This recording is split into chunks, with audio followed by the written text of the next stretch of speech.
ఒక 1000 మందిని సుమారుగా నా కెరియర్లో ఇప్పటికి 5000 మందిని నేను తయారు చేశా. బట్ అందరూ అంటే కేటగిరీస్ ఉంటాయి, రిచ్, సూపర్ రిచ్ అని.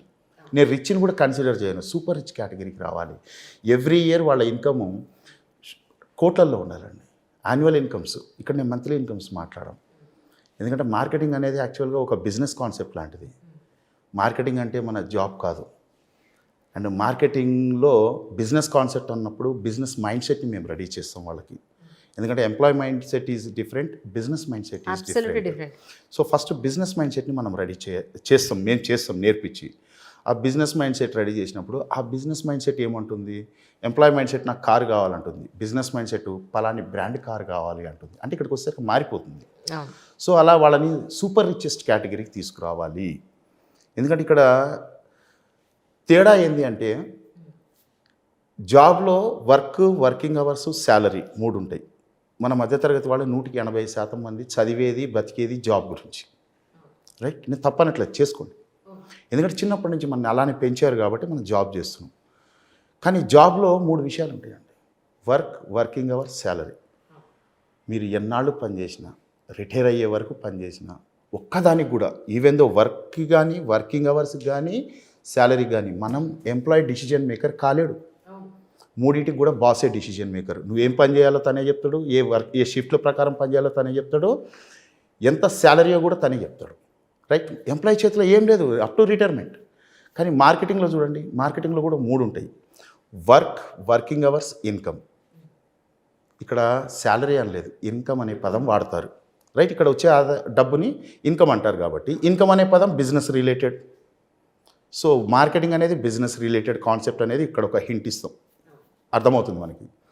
ఇక్కడ కూడా 3 ఉంటాయి: వర్కింగ్ అవర్స్, ఇన్కమ్. ఈ 3టికి కూడా డిసిజన్ మేకర్ మార్కెటింగ్ పర్సనే. ఇక్కడ బాస్ లేడు. అందుకే దీన్ని ఇప్పటికి కూడా చాలా పెద్ద పెద్ద మేధావులు కూడా తెలియదు మార్కెటింగ్ని ఫ్రీలాన్సర్ అంటారు.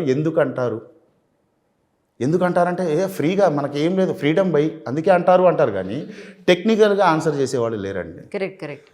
అసలు ఫ్రీలాన్సర్ అని ఎందుకు అంటారంటే ఇక్కడ 3 ఉంటాయి: వర్కింగ్ అవర్స్, ఇన్కమ్. నీ ఆదాయాన్ని, నీ మంత్లీ ఇన్కమా, యాన్యువల్ ఇన్కమా నిర్ణయించుకునేది నువ్వే. దానికి ఎలా వస్తుందో సర్వీస్ సపోర్ట్ ఇచ్చేది మాత్రం సీనియర్స్గా మేము ఇస్తూ ఉంటాము. కానీ మేము చెప్పినట్టే చేయని లేదు, నీకు నచ్చినట్టు చేసుకోవచ్చు, రైట్? సో ఇక్కడ వర్కింగ్ అవర్స్కి ఏ రెస్ట్రిక్షన్, టైం లేదు, టైం బౌండేజ్ లేదు, ఈ టైం నుంచి ఈ టైం అనేది లేదు. మన టైంని ఎలాగైనా వాడుకోవచ్చు. ఇక్కడ టైమే ఇన్వెస్ట్మెంట్. అండ్ మన ఆదాయానికి కూడా ఇక్కడ ఎటువంటి అడ్డంకులు లేవండి. ఇంతే సంపాదించాలి, నీ చదువుకి ఇంతే వస్తుంది, నీ వయసుకి ఇంతే వస్తుంది, ఏం లేదు. నువ్వు చేసే పనికి ఎంత కావాలో నువ్వే నిర్ణయించుకుంటావు. ఇక్కడ నాకు క్వశ్చన్ సార్, ఇందాక కూడా ఇదే పాయింట్ చెప్పారు మీరు, వయసుతో సంబంధం లేదు అని. ఒక 60 ఏళ్ళు 70 ఏళ్ళు వచ్చిన వ్యక్తి అప్పుడు ఒంట్లో సత్తా, ఓపిక ఉండదు కదా, శక్తి ఉండదు కదా. నా దగ్గర 77 ఏళ్ళ వయసున్న రషీద్ అనే పర్సన్ ఉన్నారు, 83 ఏళ్ళ వయసు ఉన్నటువంటి ప్రసాద్ అనే పర్సన్ కూడా నాతో జర్నీ చేస్తున్నారు. సో ఇక్కడ మీరు అడిగారు కాబట్టి నేను ఒక మాట చెప్తాను. ఇప్పుడు వాళ్ళు ఏ గవర్నమెంట్ ఉద్యోగం చేయనివ్వండి, ప్రైవేట్ ఉద్యోగం చేయనివ్వండి, పాపం వాళ్ళని 60 ఏళ్ళు కాగానే యు ఆర్ రిటైర్డ్ అని పంపించేస్తున్నారు.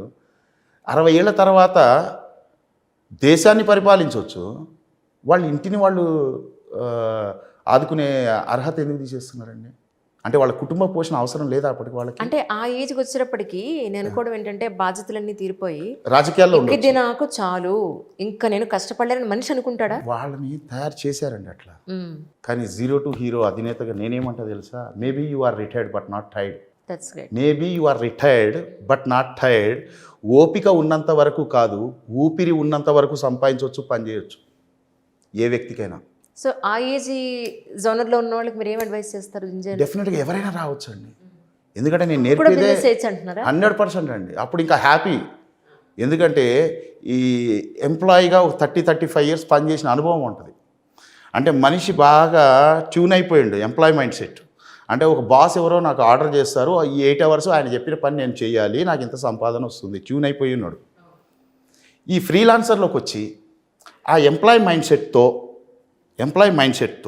బిజినెస్, ఎంప్లాయీ యాటిట్యూడ్ అంటారు, మైండ్ సెట్ అన్నారు, ఎంప్లాయీ యాటిట్యూడ్తో ఈ బిజినెస్ కాన్సెప్ట్లో కానీ అతని ఎంప్లాయీ యాటిట్యూడ్ని పెట్టి బిజినెస్ మైండ్ సెట్తో వర్కౌట్ చేసుకుంటే మీ సొంత వ్యాపారం. ఇన్నాళ్ళు ఒకళ్ళ కింద పనిచేశారు, మార్కెటింగ్ అనేది మీ సొంత వ్యాపారం. నేను నేర్పే దాంట్లో ఫీల్డ్ వర్క్ లేదే, లైఫ్ టైంలో నేను అంటుంటారు కదా బయట మార్కెటింగ్ అనగానే కళ్ళు మూసుకుంటే మీకు ఏం కనపడుతుందండి? బయట తిరిగే సేల్స్మెన్స్ కనపడతారు. మార్కెటింగ్ అంటే వాళ్ళని చూసి రోడ్డు మీద బ్రోచర్లు పంచడము, కెన్ఓపీలు వేసి కూర్చోవటము, పాజిటివ్ లీడ్స్ జనరేట్ చేయటము, డోర్ నాక్స్ చేయటము, టెలికాలింగ్ చేయటము, డేటా పర్చేజ్ చేసుకొని, లేకపోతే డిజిటల్ మీడియాలో ఏదైనా సరే ప్యాకేజీలు కొనుక్కొని అందులో పోస్ట్లు వేయటము. వీళ్ళందరూ చేసేది ఏంటండి? కామన్ థింగ్ ఒకటి మీరు అబ్జర్వ్ చేశారా? They are promoting their product. నేనేమంటాను తెలుసా? మోడర్న్ మార్కెటింగ్లో don't promote the product, promote yourself what you are. ఎందుకంటే నేను నేర్పేది కన్సల్టెంట్ మార్కెటింగ్ అండి, డైరెక్ట్ సేల్స్ కాదు. ఎందుకు అంటే ఇవాళ అవుట్డేటెడ్ కాన్సెప్ట్. ఈ బయట వీళ్ళందరూ చేసేది అవుట్డేటెడ్. ఎందుకు అవుట్డేటెడ్ అంటే బయట కన్జ్యూమర్ కానివ్వండి, కస్టమర్ కానివ్వండి అప్డేట్ అయ్యారు. వాళ్ళ మైండ్ సెట్ అప్డేట్ అయింది. ఇవాళ ఏదైనా కావాలంటే ఎవరినో అడగాలి, ఏదో తెలుసుకోవాలి, ఫింగర్ టిప్స్ మీద ఆన్లైన్లో చెక్ చేసుకోవాలి, గూగుల్ని అడగాలి. సో రైట్, అడగాలి తెలుసుకోవాలి అంటే అర్థమైంది. ఈ బయట ఏదైతే సొసైటీ ఉందో కన్జ్యూమర్ కస్టమర్కి కన్సల్టెంట్స్ నీడ్ ఉంది. అది ఆన్లైనే కావచ్చు, కన్సల్టెంట్ రూపంలో ఆన్లైన్లో అడుగుతున్నారు అంటే అర్థమైంది. ఇప్పుడు కన్సల్టెంట్ ఎవరు? ఆన్లైన్. ఒక అమెజాన్లో సెర్చ్ చేస్తున్నారు, అమెజాన్ కన్సల్టెంట్ అయింది. ఓ ఫ్లిప్కార్ట్లో సెర్చ్ చేస్తున్నారు, ఫ్లిప్కార్ట్ కన్సల్టెంట్ అయింది. గూగుల్లో సెర్చ్ చేస్తున్నారు, గూగుల్ కన్సల్టెంట్ అయింది. మనం కూడా కన్సల్టెంట్ కావాలి. ఇవాళ సేల్స్ అంటే రోడ్డు మీద తిరగటం కాదు, ఒక కన్సల్టెంట్ మార్కెటింగ్ పర్సన్గా మనం తయారు కావాలి. అంటే మనని మనం బ్రాండ్ చేసుకోవాలి. ఇవాళ నేనున్నాను, ఇవాళ ఎవరన్నా ఇన్వెస్టర్ సెర్చ్ చేస్తున్నా, నాకు ఎన్నో లీడ్స్ వస్తుంటాయి. సార్ నా దగ్గర ఉంది, ఎక్కడ పెట్టొచ్చు అంటారు, నన్ను అడుగుతుంటారు. సో నాకు ఆదాయం అది.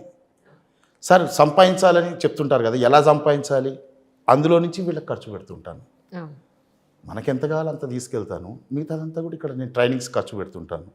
సో ఇక్కడ ఎందుకని ఏది సెర్చ్ చేసినా కానీ ఇప్పుడు షేక్ వలీ పాషా అనేవాడు ఇద్దరికి బ్రాండు, ఇన్వెస్టర్కి నేనే బ్రాండు, లేదు సంపాదించాలనుకునేవాడికి నేనే బ్రాండ్. సో అలానే డోంట్ ప్రమోట్ ద ప్రోడక్ట్. ఎక్కడ కూడా దాదాపు 2015 నుంచి నేను సోషల్ మీడియాలో ఉన్నాను. ఎక్కడ కూడా నేను ప్రోడక్ట్ని ప్రమోట్ చేయాల. పలానా దగ్గర ఇది ఉందనో, పలానా దగ్గర విల్లా ప్లాట్లు ఉన్నాయో, పలానా దగ్గర ఫ్లాట్ ఉందనో, పలానా దగ్గర ఇంకోటి అగ్రికల్చర్ ల్యాండ్స్ ఉంది, ఇక్కడ నేను మాట్లాడింది లేదు. బట్ సేల్స్ మాత్రం 13,000 సేల్స్ చేశారు, అన్నీ క్లియర్గా, ఎటువంటి ప్రాబ్లం లేకుండా. ఎందుకంటే ఇది ఇన్వెస్ట్మెంట్ కాన్సెప్ట్. నేను నేర్పేదంతా కూడా మోడర్న్ మార్కెటింగ్ అండి, చేసేవాళ్ళకి మోడర్న్ మార్కెటింగ్. ఎవరైతే ఇన్వెస్టర్స్ నమ్ముకొని వస్తారో డెఫినెట్గా నేను 5 థింగ్స్ నేను కేర్ తీసుకుంటాను. 100% legality, prime location, affordable price, spot registration and 10 years free maintenance. ఇవి ఎందుకు చెప్తున్నాను ఈరోజు అంటే ఎవరైనా సరే ఎక్కడైనా ఇవి కేర్ తీసుకోవాలి. సో ఇవి ఉన్నప్పుడు మాత్రమే, అంటే ఇలా మనని మనం ప్రమోట్ చేసుకోవాలి ఎక్కడైనా సరేనండి. నేను కొటేషన్ దాని మీద రాశాను, ఎందుకంటే నేను కొటేషన్స్ ఎక్కువ రాస్తూ ఉంటాను, చెప్తూ ఉంటాను. ప్రోడక్ట్ని ప్రమోట్ చేస్తే 1,000 లక్షలు సంపాదిస్తావు. ఇవాళ సోషల్ మీడియాలో కూడా ఆ ప్రోడక్ట్ ఉంది, ఈ కాన్సెప్ట్ ఉంది, ఈ స్కీమ్ ఉందని పెడుతుంటారు కదా.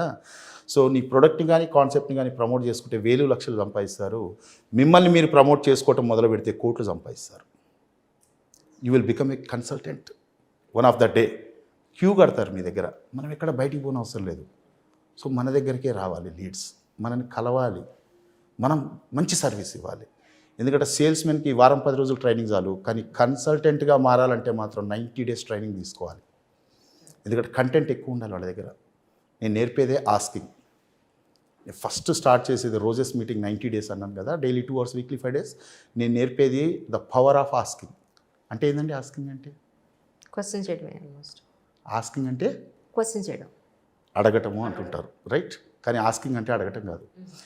ఏ for attitude, S for skills, K for knowledge. ఒక కన్సల్టెంట్గా యాటిట్యూడ్, స్కిల్స్, నాలెడ్జ్ ఈ 3 నేర్చుకుంటే మార్కెట్లో నువ్వు కింగ్ అవుతావు. ఆస్కింగ్ దాన్నే మార్చేసావు మేము. రైట్. ఎందుకంటే మార్చేసారా? మరి ఎన్నాళ్ళు అడుక్కుంటారండి రోడ్డు మీదకి వెళ్ళి, డోర్లు కొట్టి, బ్రోచర్లు ఇచ్చి, టెలికాలింగ్ చేసి, సార్ ఫలాని స్కీమ్ ఉంది, ఫలాని స్కామ్ ఉంది. ఎందుకు అవసరం మనకి? అడిగే నువ్వు లైఫ్లో ఇంకొకరిని అడుక్కోకూడదు అంటే అదే ఆస్క్ని రివర్స్ మళ్ళీ నేను దాని మీద డిజైన్ చేశాను, నీ యాటిట్యూడ్. ఎందుకంటే మేము ఇంటర్నేషనల్ స్టాండర్డ్ కొన్ని క్యాల్కులేషన్స్ ఉన్నాయండి. సేల్స్లో చాలామంది నాలెడ్జ్ నేర్పిస్తారు. ఇవాళ కానీ లెక్కలు తీసుకుంటే యాటిట్యూడ్ వల్ల 55% రిజల్ట్స్ జనరేట్ అవుతాయి, స్కిల్స్ వల్ల 38% రిజల్ట్స్ జనరేట్ అవుతాయి, నాలెడ్జ్ వల్ల 7% రిజల్ట్స్ జనరేట్ అవుతాయి. ఈ 3 కలిపితే 100% రిజల్ట్స్ వస్తాయి. సో కాబట్టి యాటిట్యూడ్ చాలా ఇష్టం. యాటిట్యూడ్ అంటే ఓ మంచి నవ్వు నేర్పుతాం మేము. ముందు మా దగ్గరకు వచ్చిన వాళ్ళకి ఫస్ట్ నేర్పేది ద పవర్ ఆఫ్ స్మైల్. ఒక నవ్వాలి. ఆ నవ్వు ఎలా ఉండాలి, వాట్ ఈస్ దాని యొక్క అంటే ప్రతి ఒక్కరికి కూడా ఉంటుంది. ప్రతి క్షణం జీవితంలో అద్భుతాలు చూడాలని ఉందా అని అంటే ఏమంటారు అందరూ? ఉంది అని అంటారు. దాన్ని ఇంగ్లీష్లో కన్వర్ట్ చేయండి. See miracles in life every time. The abbreviation of smile. The abbreviation of smile is, if you have smile on your face, you can see miracles in life every time. The smile. So అక్కడి నుంచి వచ్చి కొంచెము wish చేసే అలవాట్లు. మన దగ్గర wish చేసే అలవాటు తక్కువ చాలా. మీరు ఫారెన్స్ కానీ వెళ్తే, ఎప్పుడైనా అబ్రాడ్స్ వెళ్తూ ఉంటే మనిషి కనపడితే విష్ చేస్తారు. మనం పరిచయం అవసరంలా, మంచి స్మైల్తో హలో అంటుంటారు. మన దగ్గర తెలిసినోడు కనపడ్డా ఫోన్ తీసి హలో అని పక్కకు పోతాడు. సో ఇంత తేడా ఉంది మనకి.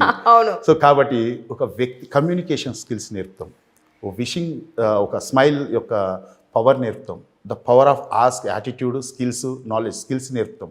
స్కిల్స్ చాలా ఇంపార్టెంట్. ఎందుకంటే చాలామంది దగ్గర విల్ ఉంటుంది, దాని స్కిల్ యాడ్ కాదు. విల్ ఉన్న వాళ్ళకి మా స్కిల్స్ యాడ్ అయితే రిజల్ట్స్ అద్భుతంగా ఉంటాయి. సో ఇవి నేర్పుతూ ఉంటాం. సో ఇవి నేర్చుకోవడానికి ఏజ్ అవసరం లేదు కదా. 60, 70 అని మాట్లాడుతున్నారు. నిజం చెప్పండి, 60 కానీ 70 కానీ ఉన్న పర్సన్స్ని తీసుకోండి, 60 కానివ్వండి 70 కానివ్వండి, వాళ్ళ శరీరానికి ఉన్న వయసా, వాళ్ళ బ్రెయిన్కి ఉన్న వయసా? అది నంబరు కాదండి, వాళ్ళ శరీరానికి ఉన్న వయసు అది. బ్రెయిన్కి ఏజ్ ఉండదు కదా. బ్రెయిన్కి అసలు ఏజే లేదే. అంతే, బ్రెయిన్కి ఎప్పుడు ఎక్స్పీరియన్స్ ఉంటుంది. ఈ 60 అనే నంబరు శరీరానికి కదా. కానీ మనం ఏం చేస్తాము, ఈ శరీరానికి ఉన్న వయసుని బ్రెయిన్కి ఎక్కించుకుంటాం. ఎందుకు? అత్తయ్య, మామయ్య, తాతయ్య, ఈ వరుసలు వచ్చేసరికి మన వాళ్ళు, కోడళ్ళు, అల్లుళ్ళు వచ్చేసరికి అయిపోయింది, మనకెందుకు, మనది అయిపోయింది, ఇక వీళ్ళే ప్రపంచం అనుకుంటున్నారు. కానీ ఎప్పుడు కూడా వచ్చేది ఒక్కడివే, వెళ్ళేది ఒక్కడివే. బ్రతకడానికి పెట్టుకున్న బంధాలు ఇవి. ఎవరికైనా పర్సనల్గా చెప్తా, first think about your self.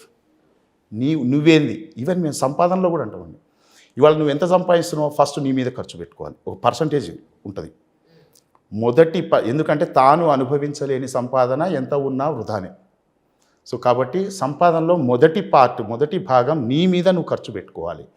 రెండవది ఫ్యామిలీ, మూడవది తోబుట్టువులు అండ్ ఫ్రెండ్స్ కలిపి, నాలుగవది సేవింగ్స్, ఫిఫ్త్ చారిటీ.